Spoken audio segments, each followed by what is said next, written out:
Friends, NEET PG 2025 के exam complete हो गए। एग्जाम के बाद बहुत सारे स्टूडेंट से हमारी बात हुई है, बहुत सारे स्टूडेंट से फीडबैक हमने लिया है एग्जाम को लेके कि 2025 में एग्जाम किस तरह थे, किस तरह के क्वेश्चंस थे, किस पार्ट से ज्यादा क्वेश्चन थे, टफनेस क्या थी 2025 में कंपेयर टू 2024, किस तरह का पेपर था 2025 में, क्योंकि 2024 में दो फेज में पेपर हुआ था, फेज 1 और फेज 2। दोनों फेज के कंपेयर में 2025 में किस तरह का पेपर था।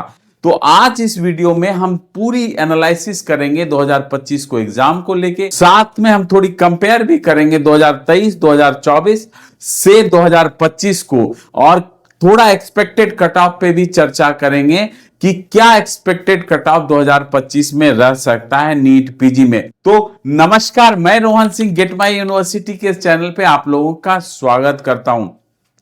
फ्रेंड्स, अगर 2025 की बात करें और यहां पे स्टूडेंट की फीडबैक की बात करें एग्जाम को लेके कि जितनी हमारी बात हुई है उस हिसाब से 4-5 चीजें हैं जो कि कॉमन है जनरली। पहली तो आउट ऑफ द सिलेबस कुछ नहीं था, टॉपिक वाइज क्वेश्चन थे, जिन्होंने पढ़ा था वो क्वेश्चन सबको पता था। कंफ्यूजन क्या थी कि पेपर लेंदी थी, आपके टाइम मैनेजमेंट को बहुत इंपॉर्टेंट था कि आप अपने टाइम मैनेजमेंट को किस तरह करते हैं। साथ में जो ऑप्शंस थे उसमें कंफ्यूजन था। 2023 के बाद 2024 में थोड़ा नीट पीजी के एग्जाम के पैटर्न में चेंज आया। 2023 तक पीवाईक्यू क्वेश्चंस बहुत आते थे, प्रीवियस ईयर क्वेश्चन, बट 2024 से प्रीवियस ईयर क्वेश्चन थोड़े कम हो गए, तो वो थोड़ा चेंज आया है। 2025 में जो ओवरऑल सिनारियो हुआ कि एक तो अगर आपने अच्छी तैयारी कर रही है और आपका टाइमिंग मैनेजमेंट अच्छा है तो आपके पेपर अच्छे हुए हैं। तो अगर हम कंपेयर करें इसको लास्ट ईयर के एग्जाम से तो फेज 1 और फेज 2 के एवरेज में एग्जाम था। फेज 1 के तरह इजी भी नहीं था और फेज 2 के तरह टफ भी नहीं था। तो ओवरऑल अगर इस एग्जाम को देखें फ्रेंड्स तो ये थोड़ा टफ टू मॉडरेट था या मॉडरेट टू टफ था। साथ में अगर मैं बात करूं तो यहां प्री क्लिनिकल पैरा क्लिनिकल में नॉर्मल क्वेश्चंस थे, क्लिनिकल पार्ट थोड़ा सा टफ था compare to previous year. Friends, अब थोड़ी एनालिसिस देख लेते हैं 2023 2024 और 2025 के बीच में। अब पहले कितने एप्लीकेंट थे 2023 में, तो 2,08,000 एप्लीकेंट अप्रॉक्स 2023 में थे। 2,28,000 एप्लीकेंट 2024 में थे और 2025 में मोर देन 2,42,000 एप्लीकेंट हैं। अब आते हैं कि 2023 में क्या कट ऑफ था, क्योंकि आपको पता है कि अनरिजर्व 50% है, SC ST OBC 40%, unreserved PH आपको 45% और ST SC OBC PH 40%। तो 2023 में जो स्कोर रहा था वो 291 का रहा था कट ऑफ का जनरल में, SC ST OBC में 257, अनरिजर्व PH में 274 और SC ST OBC PH में 257। अगर 2024 के कट ऑफ की बात करें तो क्योंकि 2024 में फ्रेंड्स दो फेज में एग्जाम हुआ था तो स्कोर नहीं आए थे, परसेंटाइल और करेक्ट और इनकरेक्ट रिस्पॉन्स आया था। तो ओवरऑल अगर देखें तो जो स्कोर बन रहा था 50 परसेंटाइल में 295, अगर ओवरऑल अगर स्कोर देखें तो जनरल कैटेगरी में 290 प्लस बन रहा था और ST SC और OBC में 260 प्लस, जनरल PH में 280 प्लस और जो है आपको SC ST OBC PH में 265 प्लस बन रहा था। इस साल के एग्जाम को देखते हुए कि इस साल किस तरह का रहेंगे, क्योंकि अगर ओवरऑल 2023 और 2024 को देखें तो ज्यादा डिफरेंस आपको नहीं दिख रहा है। इस ईयर भी जिस तरह के पेपर हैं जो मुझे लगता है और जो अभी तक जो हमें समझ में आए फ्रेंड्स, तो वो आपको जो है जनरल कैटेगरी में 280 से 290 तक रह सकता है स्कोर। इसके साथ आपको ST एससी और ओबीसी में 255 से 265 का रेंज रह सकता है।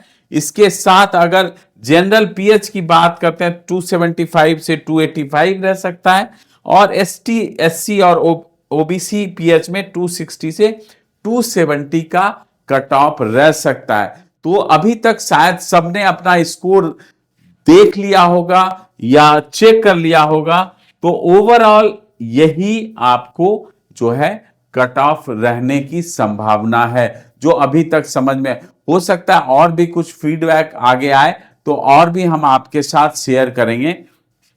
तो फ्रेंड्स आगे चलते हैं।